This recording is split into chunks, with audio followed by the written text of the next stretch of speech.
域展開。無料空所。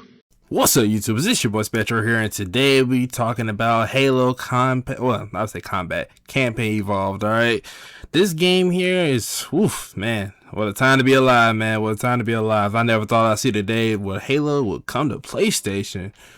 And it's funny because honestly, with this Halo game, I only play like, I don't know, like a little bit of it at best. I rented it for Blockbuster once, and I think I only had it for a day. And I think like, I don't even know what happened. I might have damaged the disc or did something that ended up picking it back. I just remember not having it too long. But the first Halo game I actually played that was like really deep into Halo was like Halo 3. That game was the game I put the most hours into, like so many hours with the Gravity Hammer.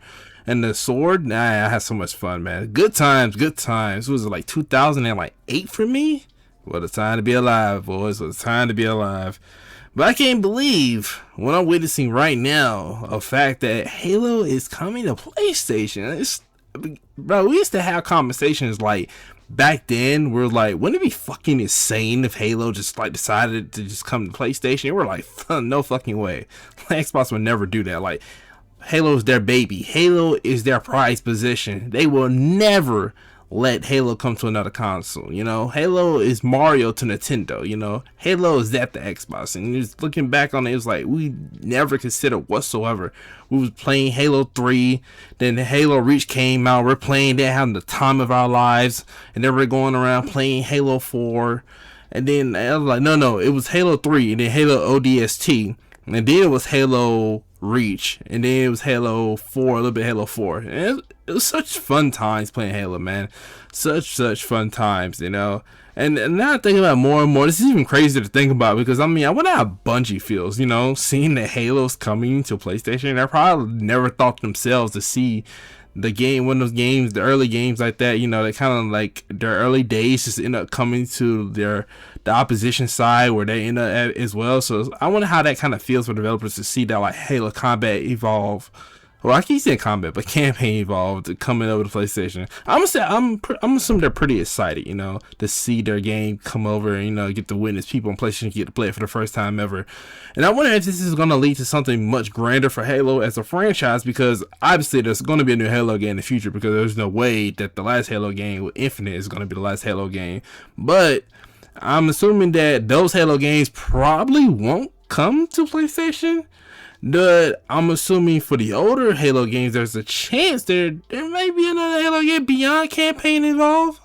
Now, I'm not saying like Halo 2 or Halo 3 may come to PlayStation, which would be cool. I'm not against it, but I just don't see the chances now of that happening. Like, back then, I definitely saw it happening only because of how things kind of played out in its own little weird way, because of the whole situation, what was going on with Xbox, and the Xbox is making this whole, you know, Game Pass everywhere, gaming everywhere thing that's pushing that strong movement. With Phil Spencer's like, yeah, all of our games are going to be on every console. They're going to be on Nintendo, which never happened, by the way.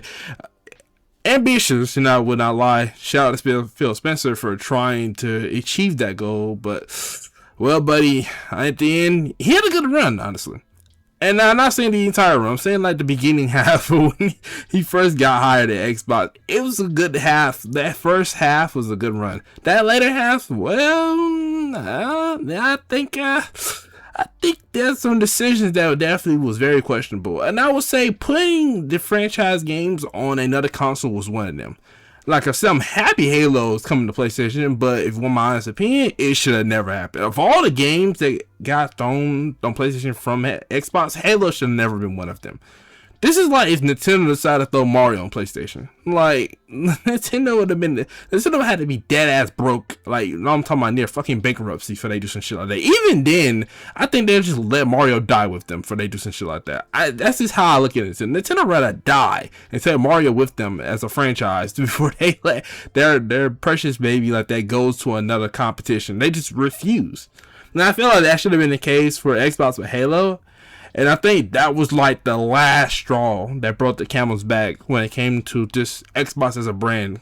Because while I am still talking about Halo Campaign Evolved, and I am still happy that it is indeed coming to PlayStation, everybody gets to enjoy and love and get to, you know, relive this passion all together as a united one, you know. But the truth is that when this news came out, people truly gave up on Xbox once and for all. Xbox was already a dead zombie corpse that's just been walking down the trail of gaming for the last like decade now. But when this happened, this was like, yeah, this is it. This is it. This is where Xbox steps out of making hardware and goes full Sega. Like, they become a full-on publisher. And honestly, I was expecting them to make that announcement anytime soon. Surprisingly, that never happened because, of course, in recent years, we all know that they become to announce a new console. So, shout out to them. But I honestly thought after this decision of making letting Halo come to PlayStation, I thought this is where it was going with. Well, I suppose I guess this is where they were going, possibly under Phil Spencer. But obviously, we saw that after the price hike with Game Pass and all that was going on, something had to give. The brand was dying. No good games were being made. Well, I would say that Hi-Fi Rush was a great game. South of Midnight was a great game. They had great games, but it wasn't enough. All right, it wasn't enough. Now, do I blame Phil Spencer or Sarah Bond for everything that happened in the last decade with Xbox? Absolutely not. Shareholders absolutely played a huge part in a lot of those decisions. There's no doubt in my mind. I absolutely refuse to believe that some of the shit, like them price hikes and all that shit, started happening to Game Pass. And it was absolutely shareholders, like, basically saying, yeah, we need to make more money out of Xbox. Xbox not making enough money as a brand, and we need more money, so we're just gonna start squeezing our consumers, like we're just like squeezing our customers like crazy. Like, we're just gonna keep doing that, which is crazy, fucking crazy for them to have done that price hike and then be surprised when they really went through, like, what was that, a million people unsubscribed from Game Pass because of that price hike. Like, there's no surprise. And that was the end. That was where they realized, okay, like, if we don't do something, like, Xbox as a brand is done for. It's done for. There's nothing that's going to save it if we don't start pivoting now. And now is the time. They got the new woman at the head. I can't remember her name right now, but the new woman head of Xbox. She's been making a lot of pretty good decisions, honestly. It's nothing too crazy going on yet, but she's been listening to the feedback. You know, seeing what works and seeing what doesn't. I think she's listening to a little too much feedback, to be honest, though, because the whole logo thing, when it was like people was kind of complaining about the logos being underneath for Xbox games, the Xbox showcase was like, I think that was kind of unnecessary. Because I mean, if it's a multi-platform game, it's a multi-platform game. Why would you not show the other logos on the game when it's going to be multi-platform, especially for like a live service game? Like, if a new Call of Duty comes out, we all know it's going to be on every single console. Why would you not show the logos for every single console where it's going to be on? But anyway, I digress on that. Back to Halo Campaign Evolved, man. I'm happy, though. I'm happy to see this. I'm happy to see this come to be. But at the same time, this is a weird time for this to be coming out, considering that Xbox is going back to its roots, as it seems to be, with the rebrand going on. It's really embracing back the original Xbox look, and it's starting to go down that route once more. Even going with exclusive, with Gears of War E-Day being exclusive to Xbox. Yes, I know it's coming on PC too, but let's be honest, this Microsoft owns Xbox. Did you honestly think it wasn't going to be on PC? That's like, that was never a doubt in my mind it was going to be on PC. It's just exclusive to Xbox consoles and PC. Now, as for would it be on Steam? I don't know. That's left in the air. I'm not sure how they're going to proceed with that. I guess only time will tell, right?